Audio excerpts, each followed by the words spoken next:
Hi beauties, welcome to my channel H.i.beauty by Yulia. I'm Yulia. If you're new here, welcome. I am your virtual beauty therapist. I have been one in real life for the past 10 years, so I do hope you enjoy my tips and advices. The idea behind this channel is to keep you healthy and informed about beauty. So without further ado, let's start with the topic today. It's about sensitive skin. Nowadays everyone is feeling like they have sensitive skin in general, or at least sometimes when it's reactive, irritated. But is there a difference? What are we doing wrong in order to get this reactive skin?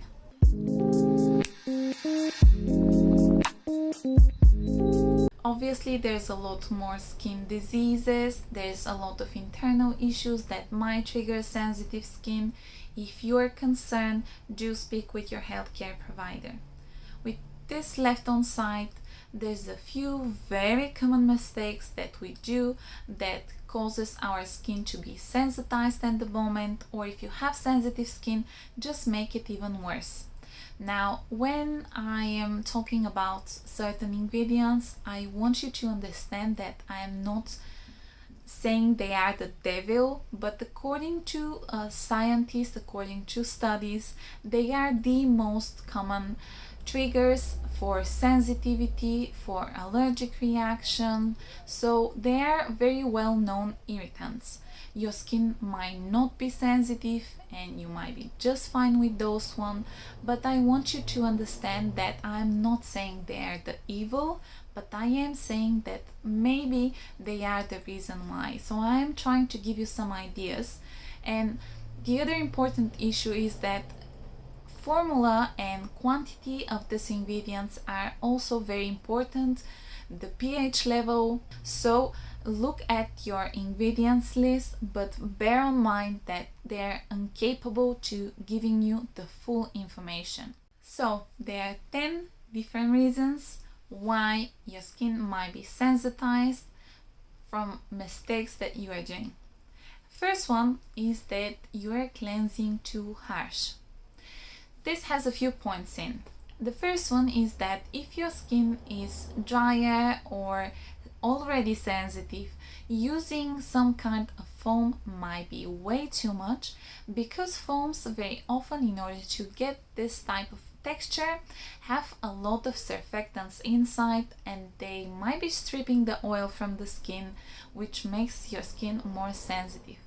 More specifically, the second thing here is SLS, and that's sodium lauryl sulfate. This is a very strong surfactant. It is very efficient, but also very stripping the skin. And the third thing that might be too much for your skin are soaps. In general, they are quite alkaline, so that means that the pH of your product is much higher than the pH, especially on your face. Your face is slightly acidic, and it's great because it keeps the bacteria away. If you introduce something very alkaline with very high pH, that means that it will once again affect your skin natural protection. The second trigger of your skin acting out is using the wrong exfoliating products. Now, exfoliation and sensitive skin in general are a bit so-so. Do you need it? Will it get your skin much worse? If your skin barrier is intact, then yes, you can potentially use some kind of exfoliating products, and just once a week. But if your skin is already flaky and it's capping and it's dry, it's very red, then no, you should not be exfoliating on the first place. But in general, very often people with sensitive or sensitized skin think that if it looks flaky, then we have to exfoliate in order to get it better. No, you have to repair the skin in order to get your skin in a better condition. But as I said, if your skin is at the moment okay, and you know that sometimes it reacts towards different ingredients, usually what you are doing wrong is the fact that you're using exfoliating ingredients and products that are not for your skin. So, sensitive skin and cleansing brushes is a no. that's not a good idea. Sensitive skin and scrubs with particles inside? No, this is also not a good idea. And the third one is certain actives, whether with smaller concentration or more concentrated, because the way that they work, they might be too much. And usually here we're looking into alpha hydroxy acids. You might be okay with mandelic, but the rest you should be avoiding. And retinol, or that's vitamin A. The reason is because they are great, they are effective, but also they might be irritating in general, and if your skin is sensitive or sensitized, that's a no-go. Now, very often people don't realize here that not just peels and masks are something that is exfoliating your skin. It's not the product as a type, it's the ingredients inside. So what I mean is that, say you use cream because you want to moisturize your skin. Yes? No. If it contains some kind of humectants, moisturizing agents, fatty acids, nothing that will irritate your skin, emulsifiers, then yes, this is a moisturizer that works to moisturize your skin. But especially anti-aging moisturizers very often contain alpha hydroxy acids and retinol, and these are not your moisturizers. They are treatment products, and they are not something that you should be using on a first place for any type of skin every single day or every single night. But for sensitive skin, they include ingredients that you should be avoiding. The third reason is clean, natural products. Now, I need you to be patient with me. Stay with me. Let me explain what I mean.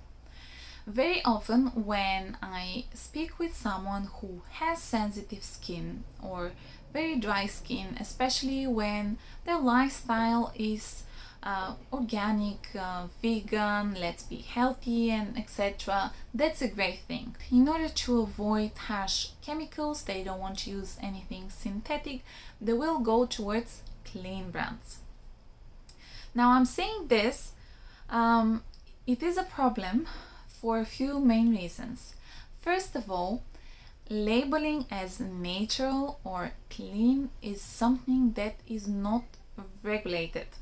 So everyone can place a natural on the label, but how natural we don't know because there is no law about this type of claims. The second issue is that you can be potentially allergic towards organic and inorganic ingredients. So the fact that something is organic, the fact that something is pure, natural, does not mean that it is less likely to cause irritation.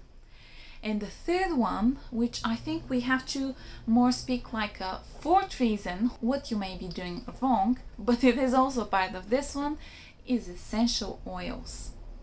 There are studies about the efficiency of essential oils, smells in general, how they make you feel, and etc. But essential oils contain a lot of very well-known allergens. So things like limonene or geraniol. They're not part of one essential oils, but it's a compound that could be found in a lot of them. So this is something that is well documented that might trigger allergic reaction. The second thing here is that a lot of the brands will place something like menthol or eucalyptus in order to feel tickling on the skin, so you think that your product is efficient. Because they feel cool, products for soothing the skin is very likely to contain them, and that's why I want to highlight those two. Citrusy essential oils especially are very unstable. So even if your product is not open, after about a year, very likely it will start oxidizing. Very big problem with citrusy oil is that they will make your skin more sensitive towards light. And for me, that's a big problem because, as I said, very many products with vitamin C are containing essential oils which are coming from citruses. And if you know something about vitamin C, say a serum you use, very likely you will use it under your SPF because vitamin C can improve the SPF unless it has citrusy oils, because citrusy oils are making your skin more photosensitive. If your skin is sensitive in general, that's a no-go. Perfume as ingredient is intellectual property of the brand, so they are not disclosing what is inside. It's a formula within the formula. It has some smells and it has masking ingredients and it has ingredients to stabilize it, so it's a very complex thing and you don't know what is inside. The sixth mistake that you might be doing is alcohol in your skincare. When I'm saying alcohol, I mean alcohol as ingredient list, alcohol denat, denatured alcohol, ethyl alcohol, as the alcohol. It's the same thing. The reason why we are saying that this is alcohol that you want to avoid in your skincare routine is because in general it is drying. So usually brands will use it because they are solvents, but they're really not something that you should be applying on your skin. I think in general, this does not mean that all alcohols are bad. I have done video about good and bad alcohols. If you want to check it out, I will add it somewhere here. But what I mean is that if you see cetyl alcohol or stearyl alcohol, this is not a solvent. This is a fatty alcohol that has a lot of benefits for your skin. The better choice, especially for sensitive skin, if you ask me, for anyone, is physical SPF. So they will contain zinc oxide or titanium dioxide. These ones are much better because also they do not allow to the sun rays to get into the skin and then play around them and transform them, but they reflect like a mirror the sun rays, and that's why they are much more efficient in general. But also the likelihood of using physical SPF and having irritation from the active ingredient is less. The eighth mistake is, we are quite guilty about this one, using too many products. Using a lot of products with a lot of very long ingredients list means that the likelihood of you having some kind of irritation is much higher. You're just exposing your skin into too many products, in too many ingredients. So something might trigger some kind of negative reaction. Here, less is actually more. The ninth reason why your skin is so angry and what wrong you are doing is the fact that your skincare regimen is not consistent. So you try something, you use it for a week, and then you try something else, and you start mixing a lot of different products, and you will incorporate new products, just one today and another one tomorrow, and you need to add on new products, let's say once a month and very gradually. So your skin regimen has to be very consistent, and trying this and the other will make things definitely worse. The 10th mistake is that you are using hair and body products where you are not supposed to use them. So your hairspray should stay away from your face, your shampoo and conditioner are not supposed to melt down your face when you're washing your hair. In general, hair product has to stay on the hair. The next issue is that you might be using body products on the face. Now, some of the products are okay to be used all over the body, and they do mention this usually. If your dermatologist say you can use this on the face and the body, absolutely, by all means do so.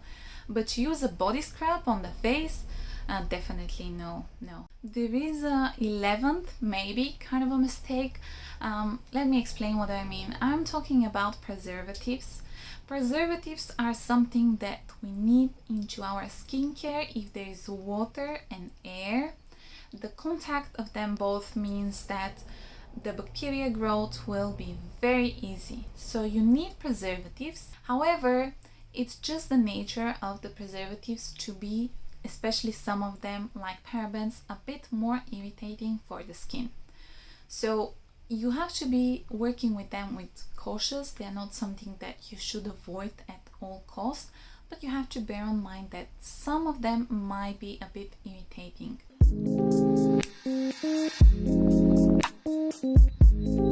There are a few more factors that can trigger a negative reaction from your skin. The first one is pollution. We very often underestimate the fact that the awful air around us is affecting our skin sensitivity a lot. There has been a few studies even for the population of London, and how their skin is more sensitive because the quality of the air that we breathe. The other reason that is an environmental factor is the weather, the temperatures. So the cold in the winter, the dry air when you're using your heater, the wind outside, or the heat and the sun outside in the summer, they are all making your skin more sensitive, very likely. Stress is a huge trigger when we are looking into sensitivity of the skin, especially if you have some kind of medical condition, as well as not sleeping enough. This is a big problem for very many of us because we are trying to juggle around a lot. And then your diet. Things like very hot, very spicy food very often are triggering sensitive skin. In each case, when you have sensitive or not so sensitive skin, the best way to start with new skincare product is to patch test them. You apply them behind the ear, you apply them over here, leave for 24 hours, and then you can start applying. If you are cautious, then you can apply on small area. If you are very cautious and very concerned about any kind of reaction, bear in mind that you can do a patch test for say a week or two over some area on your body and then start applying it over the face. Maybe you can change something in your behavior in order for your skin to be less angry, less irritated and reactive, so you can open the world of beauty for yourself even better. Thank you very much for watching. I was Yulia. Please consider subscribing to my channel. If you enjoyed this video, give it thumbs up. Check out some of the rest of my videos, and I will see you next week.